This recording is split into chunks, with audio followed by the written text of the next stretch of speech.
Heroine Lavanya Tripathi ఈ పేరుకి పెద్దగా పరిచయం అక్కర్లేదు. 'అందాల రాక్షసి' మూవీతో తెలుగు తెరకి పరిచయమై బ్యాక్ టు బ్యాక్ మూవీస్‌తో హీరోయిన్‌గా తన అందం, అభినయంతో అందరినీ ఆకట్టుకుంది లావణ్య. కెరీర్‌లో కాస్త బ్రేక్ తర్వాత మళ్ళీ 'సతీ లీలావతి'తో ప్రేక్షకుల ముందుకి రాబోతున్నారు. లావణ్య మెగా ఇంటి కోడలు వరుణ్ తేజ్‌ని ప్రేమించి పెళ్లి చేసుకున్న సంగతి తెలిసిందే. వీరికి ఒక బాబు కూడా ఉన్నాడు.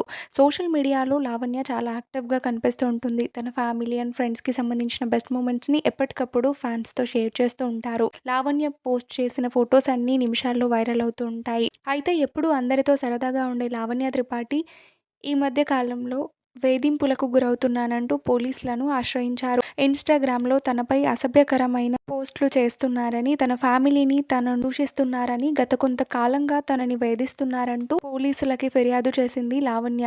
ఈ విషయం నెట్టింట ఇప్పుడు వైరల్ అవుతోంది.